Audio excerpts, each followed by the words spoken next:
I sat in meditation, and as I sat upon my mat and slowed my breathing and joined each word of my mantra with a breath in and out,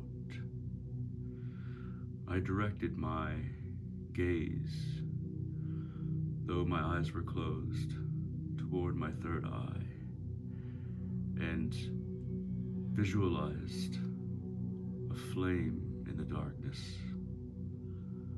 And while joining my mantra to breath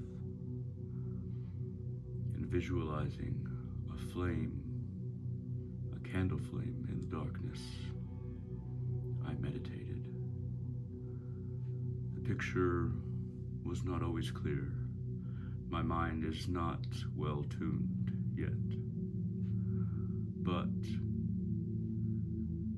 I allowed the candle flame to remain in existence for as long as it could, a fraction of a second. In my mind's eye, a second, 2 seconds.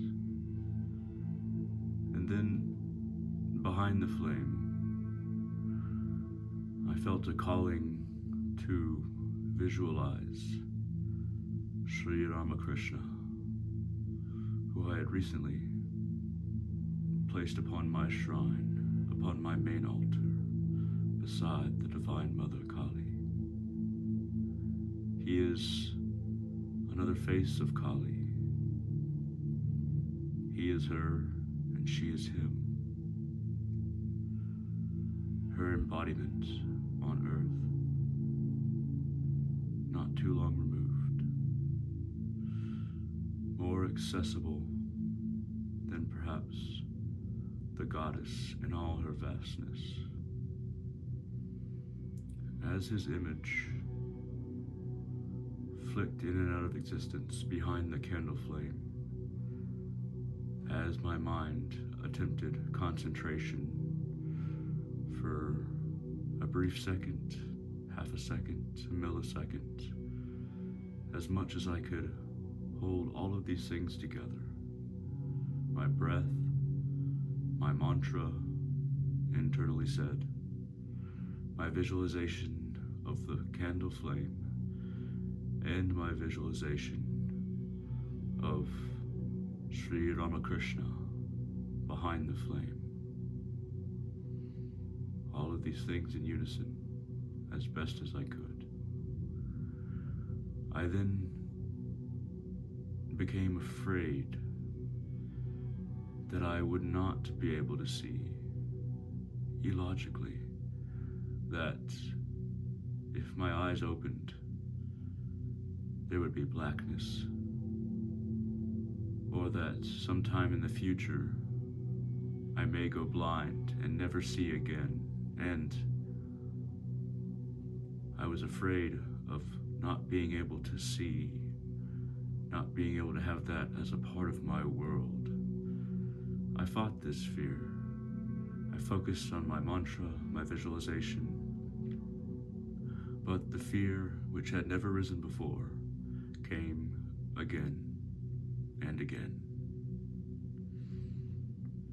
Until I realized that it wasn't sightlessness that I feared.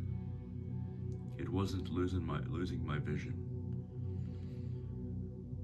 This was a lesson.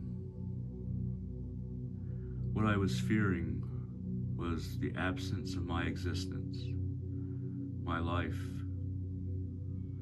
being cut short, and the possible void, blackness, after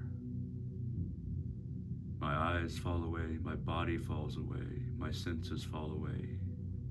Fear of the void itself, oblivion, nothingness, absence of being. It was Kali, I realized, the Divine Mother, through Ramakrishna, through this meditation, calling me to contemplate death, my fear of it, my fear of ending. And then the fear was no longer pronounced. While it still existed with me in my meditation, it was not overwhelming. And with my mantra synced to my breath, synced to my visualization of the candle flame, synced to the picture of Sri Ramakrishna behind the flame, as you see now. With all of these things together, I was also able to contemplate endings, death, and my trepidation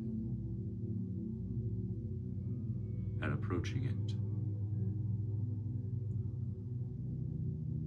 The Divine Mother Kali teaches us in remarkable ways.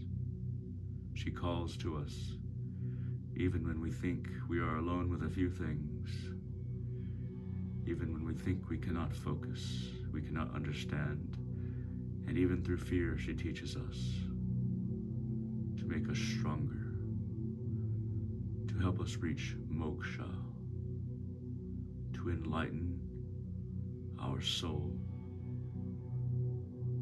just as she taught through Sri Ramakrishna, Paramahansa Dev, her representation on earth. Through these little lessons, I will become stronger, and you can become stronger too.